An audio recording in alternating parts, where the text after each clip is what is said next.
Councillor Ed Argar is Cabinet Member for Health and Social Care in Westminster. He's going to talk about how Westminster is developing unified public services in order to achieve better value and better outcomes for the community.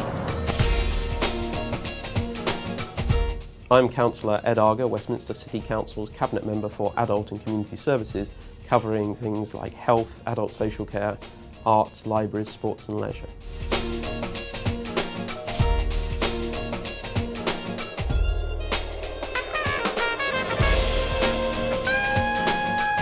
I think what residents expect from the council are services that are responsive to their needs, and that means these days not necessarily delivering services in the traditional way, but it means delivering services across a range of partners. Residents don't see the difference between the NHS and when they come out of hospital, then the social care that's provided, for example. And what we need to do is really join up local service providers, create unified public services in a sense, through joint budgets and joint commissioning arrangements, not only delivering value for our residents, but also delivering that joined up service they need.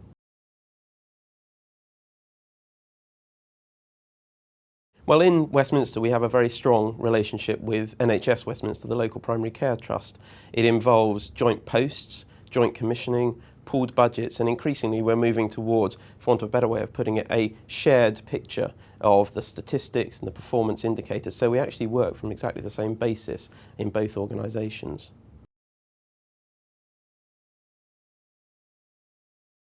The key to successful commissioning is not only the partnership working in terms of providing it, but also is it involving residents and service users in understanding what they actually want. It's about putting the personalisation agenda into practice on the ground, talking to service users, giving them as much freedom as possible to set out what they need, and then working together with all the organisations involved across the local authority area to deliver that.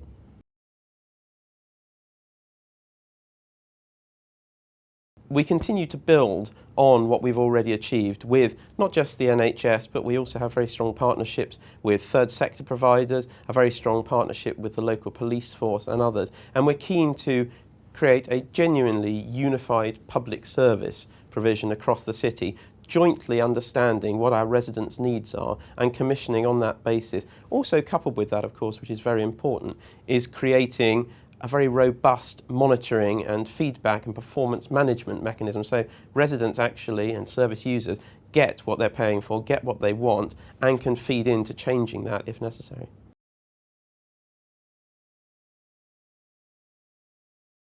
Family Recovery is a programme that in Westminster we've been running for almost 2 years now.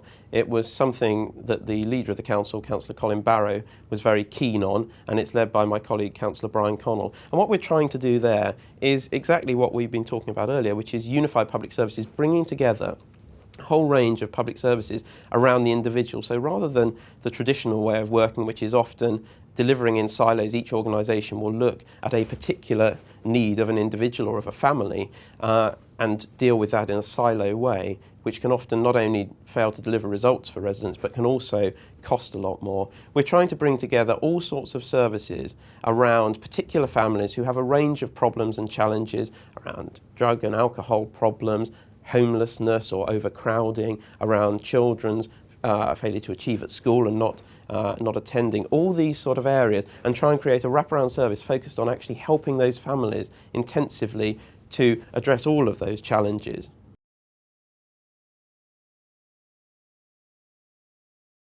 Our older residents benefit in a number of ways. One of the biggest challenges, not the only one by any means, but one of the biggest challenges that older residents face is often when they have a fall or they go into hospital for a short period of time, but are fundamentally perfectly capable of living independently at home, but will need some support transitioning back from hospital to normal independent home living.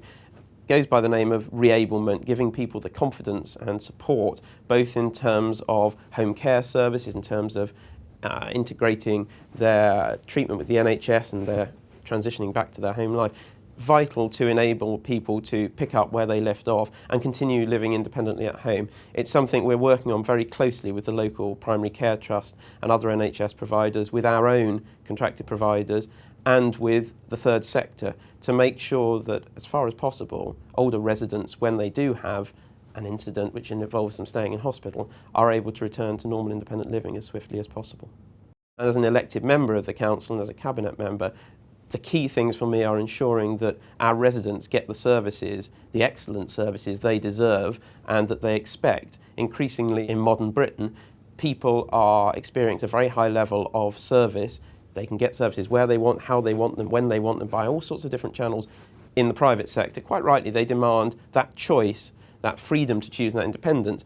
In the public sector, in the provision of public services, strategic commissioning tied with the personalisation agenda gives a real opportunity for us to listen to their voice and to create the framework in which they can choose the services, pick and choose the services that best suit them.